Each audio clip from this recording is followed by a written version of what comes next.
Hi everyone, so I have an update for you on foundation settling into my pores. I did a video on this, it's been a while, I don't know, a year and a half, 2 years ago, something like that. And it's something that I am just continuously getting comments on, and I feel like it's a problem that it's just not something that I've seen talked about a lot. You know, maybe I think often when people are talking about foundation settling into their pores, it's more about how it's wearing as opposed to when you first apply it onto your face. And just getting it on my face without it settling into my pores is something that I've had a lot of issues with for quite a while now. I think it first started happening like when I was pregnant or something with my first baby. The first video does talk about kind of when this started happening. So I'm 36 years old. My skin is combination, pretty starkly combination. My cheeks are dry to very dry, and my T-zone goes from kind of slightly oily to almost very oily and hangs out in the like moderately oily depending on the season and my pregnancy status. Right now I'm not pregnant, so I'm on the more oily side. When I am pregnant, it tends to be more dry. So I definitely have, you know, more enlarged looking pores, I suppose. I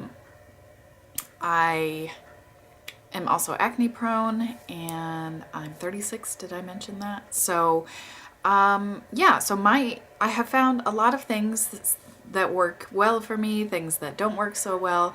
And I think, unfortunately, it may just be something that depends on your skin type, the skincare you're using, the products you're using. I feel like so much of this feels like it's very particular to me and my particular skin situation. So I want to show you what happens if I try to use a brush. So, you know, for quite a while, this brush worked well for me, and I'm sure I have videos where I'm applying foundation with this brush. So I will say right at the outset, powder foundation is a great option. That I feel like will work by itself without settling into my pores without any issues. But I like liquids. I do wear powder foundation, and the past week or so I've been really liking my, really kind of a throwback here, my Lancome Dual Finish. And it's wearing pretty well for me. So yeah, powder foundation, definitely a good option if you don't want to jump through hoops to try to get a liquid to work for you. I personally like liquid foundations. I like the idea of being able to just kind of slap it on with my fingers and be done. But the reality of that sometimes is not so great. And it's also nice to be able to use a tool that's easy to wash, like a brush. And you don't have to get it on your fingers. Sometimes I don't like the feeling of putting a product on with my fingers, you know, whatever. Very picky about these things.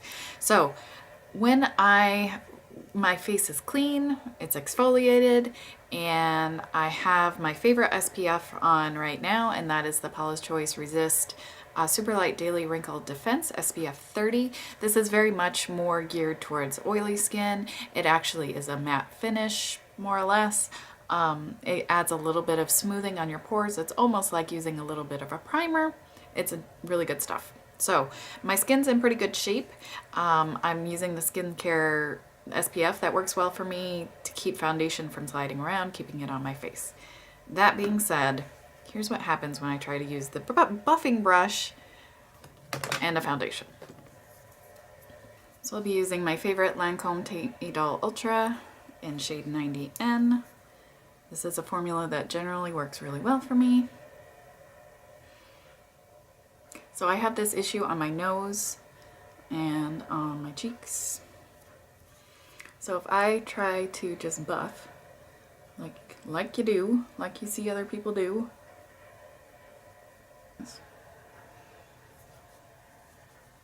and the more I buff, the worse it gets.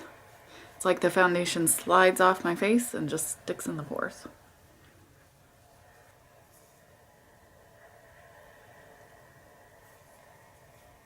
Also, it tends to happen here, which is kind of unfortunate. Oh man, that nail is super jacked up. Along here, which is hard to see in the mirror. So I know a lot of times I've gone out with foundation totally settled into the pores on this part of my face and didn't know it. So at the end of the day, I have come to accept that I just can't use a brush like this. This style brush does not work for me. Unless I'm using it for powder foundation. In that case, it works fine. All right, so things that do work for me. Something I have found for me in particular is that a primer of some sort on my cheeks, which are dry, helps. But certain primers work better than others. If it's a very moisturizing primer, sometimes the foundation will kind of slide and then it will be in the pores, but it will kind of slide off the rest of my skin. So I try to kind of walk a line of something that's a little bit more moisturizing but doesn't leave my skin too slippery. But I found something like this kind of silicone heavy style Murad Invisibler SPF, what's it called? Perfecting Shield. I found that that works on my cheeks well. On the nose, no. That makes it kind of slide around. But my nose being more oily, that's just something that is not too terribly surprising. That style primer just doesn't work so well for me on my T-zone. Another thing that sometimes works combined with certain foundations when my skin is in a certain situation, when it's a little bit drier, the Hourglass Mineral Veil, the Hourglass Veil Mineral Primer.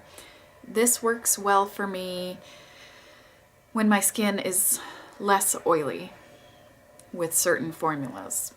Things like the NARS Sheer Glow formula just does not seem to sit on my skin very well.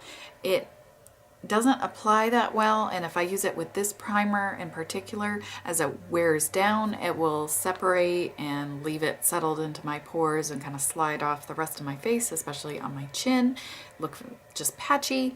So this formula just it doesn't wear well on my face, and like longevity wise it doesn't last very long, and it tends to settle unless I put it on with a sponge, etc. This is just not a good formula for me. I have found that style just doesn't sit in my skin very well. Similar to the L'Oreal True Match, that kind of sits in a similar way and wears in a similar way for me. And both are especially bad combined with this primer. That primer does work well for me when my skin is a little bit drier, so maybe I'll start using it again in the winter in formulas like this, the Lancome Teint Idole Ultra, the Charlotte Tilbury Magic Foundation, what else? CoverGirl Ready Set Gorgeous.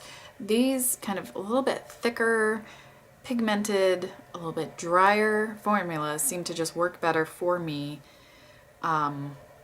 in general on my face, but I do need to apply them in very specific ways. Using a sponge like the Real Techniques Miracle Complexion Sponge, a beauty blender, something like that.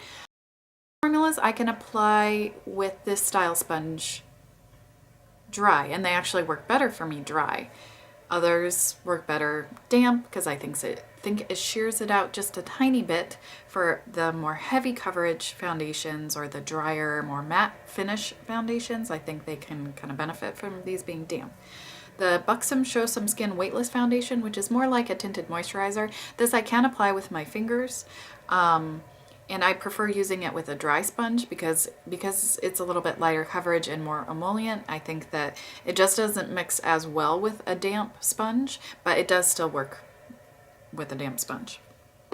I do have a brush that I can use with some formulas if I use it in a very particular way. And it's the Beauty Junkies flat kabuki brush. So I think this is very similar to the Sigma F whatever that is the flat top kabuki, but I don't know. This one is a lot cheaper, so and it came recommended by Kristen Game, and she had discount codes and whatever. This is a very good price, and I found I can actually use it for liquid foundation. So that is what I will do. I'm gonna do maybe half of my face with this brush and then half of my face with one of the sponges, and you can just see how it works for me. So we'll zoom in a little bit more. Oh, that's out. Let's go in. I'm going to use the Charlotte Tilbury Magic Foundation, and this is in shade 1.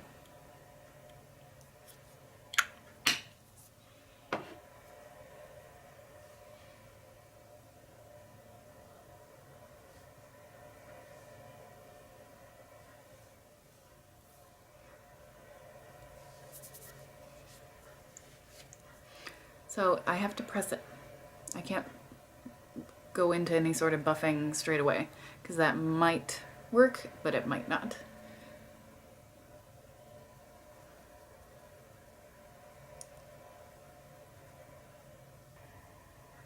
You can see there's still a little bit. I still have to be really careful, but it works. And then I can sometimes kind of do a little bit of smoothing and pulling down, but really just kind of pressing the foundation in, that works.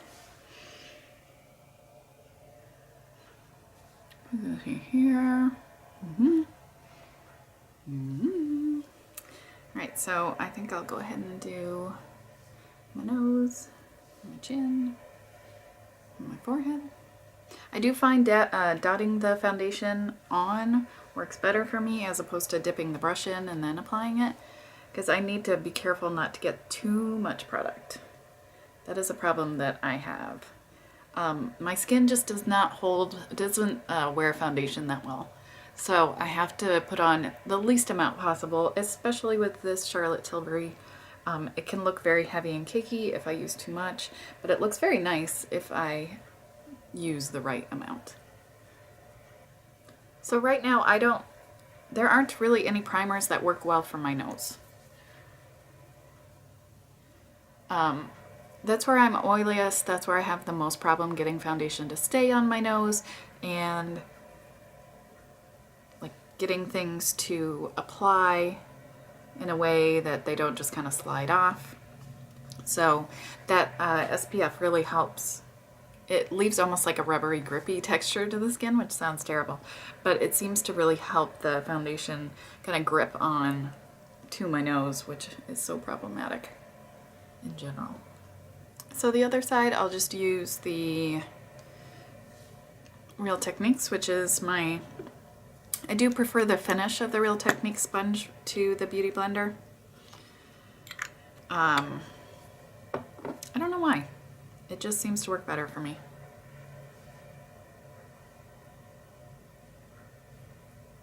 The sponge itself is different, and I can't really explain it. I just like the finish it leaves better. So I do try to do a little bit of a time with this formula just because it tends to start looking really heavy.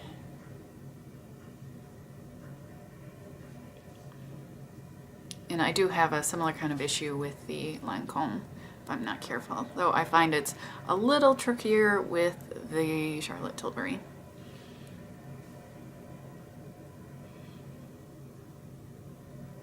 And with the sponge, I think that it works just as well if I dip the product into my hand and then apply it to my face, but I tend to use more product that way and it's harder to wash out the sponge at the end of the day. So that's why, if I'm not being lazy, I dot it on my face. So with this, I feel like I don't have to be as careful. I can just kind of slap it on pretty easily and it's no big deal.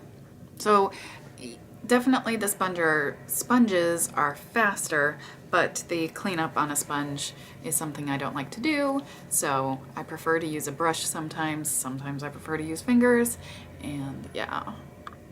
So I'm just gonna kind of finish up my makeup here. I do find this IT Cosmetics Bye Bye Pores also works pretty well for me, as long as I don't use too much. So I have to be very light-handed. So I do have some products that I can put on with my hands, and I definitely go through phases where I really prefer to just slap on something with my fingers quickly. So the things that I can put on just straight without settling into my pores, the Misha Perfect Cover BB Cream in shade 13, Paula's Choice Barely There Sheer Matte Tint in level 1. This is a little too dark for me. But let's see, and also the Buxom Show Some Skin Weightless Foundation, and that is in Tickle the Ivory. Those all I can put on straight. Things that I can mix together and put on with my fingers. The Rachel K Mineral Color Control CC Cream in Fair. So this one is discontinued, but I do mix that sometimes with the Paula's Choice sheer matte tint. Sometimes I mix it with the Misha Signature Real Complete BB Cream in shade 13. I can't put this one on straight with my fingers, but if I mix it with other things that I can't put on with my fingers either, for whatever reason, it seems to work out well. Sometimes I will mix these things with my Paula's Choice Resist Super Light Daily Wrinkle Defense, and that works. Oh, and also I can technically put on MAC Face and Body. I mix these two, the C1 and white. I do about half and half, sometimes a little bit more white. I can put these on with my fingers as well, but I don't like to. I really don't enjoy the feeling of this. So another thing is that I'll put it on, I'll really blend them in well, all of these things. And then what I'll do is I may have a little bit of settling into my pores. What I found is if I just use like the palm of my hand and just kind of press, it evens things out and fixes it. So with something like a dry foundation type thing, that won't work. It's like it's already set and it can't smooth out, but something a little more emollient seems to work, where I can just kind of press it in. You know, in theory, sometimes I can take foundation and just like very painstakingly press it in with my fingers. You know, if I had to, if I was in the situation where I didn't have any tools with me, I can make it work. It takes a lot longer. It's still not as nice of a finish as either that flat top kabuki or using a sponge.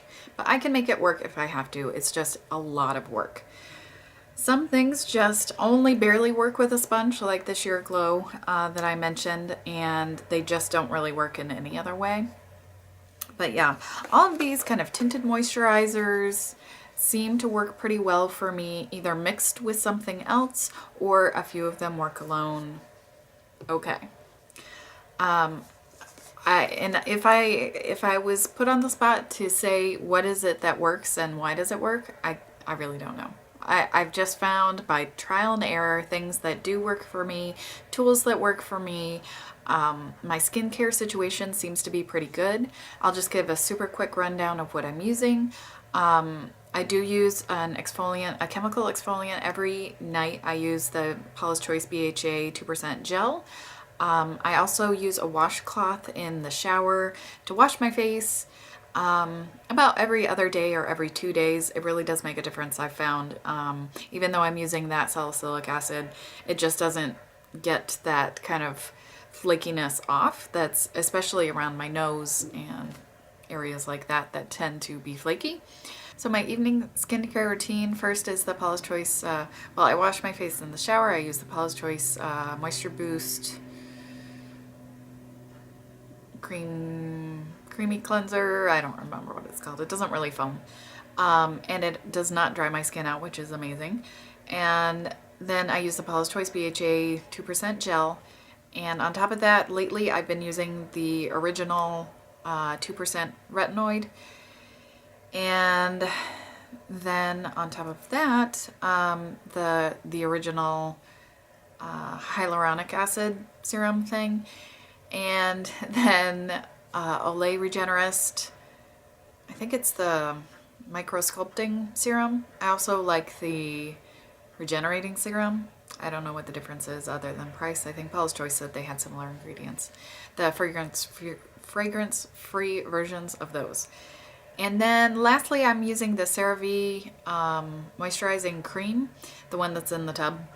It just, I know that, you know, being in a pot like that means that any sort of active ingredients are getting destroyed, but ultimately I just like how it moisturizes my dry areas, so I do not put that in my T-zone. Everything else I put everywhere except for the moisturizing cream, which I only put on my cheeks, around my eyes, on the dry spots on my forehead, and around my mouth, where I also get dry spots.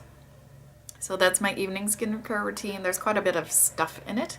And then in the morning, I am using the, I tend to just kind of wipe my face down with a micellar water and a cotton pad. And then I use the original niacinamide serum and then this. Sometimes I put, depending on how my cheeks are doing, I'll put on maybe the CeraVe moisturizing cream before the SPF, or whatever. Sometimes I put on a moisturizer on my cheeks, sometimes I don't. Sometimes I put like a moisturizing primer on my cheeks, sometimes I don't. So that's about it as far as skincare. I feel like my skin is in pretty good shape right now. I hope the being able to use a retinoid again, I'll get a little bit better texture perhaps. Maybe that will help. I don't know. Like I said, I don't know. Exfoliation, proper amount of moisture, but not too much moisture. Proper formula for my particular skin. There are all these weird little things that I think are pretty particular to my face. Whether or not that will help you, kind of maybe just look at what you have and try some other options. It's a thought. So I don't know if this is going to be helpful to anyone, but I really do hope that there's something in here, maybe a tool you can try, a different formula you could try, some skincare you can try. I don't know. Hopefully this gives you an idea of things to think about. Let me know if you have any questions about any of this stuff, any of the products or tools I used. I would love to hear from you. Any comments on things that have worked for you if you have this problem, and just share with everybody what has been helping you or things that you've tried that haven't worked. I'd love to hear any of that feedback.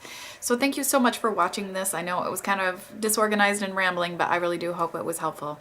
I hope you're having a wonderful day, and I'll see you soon.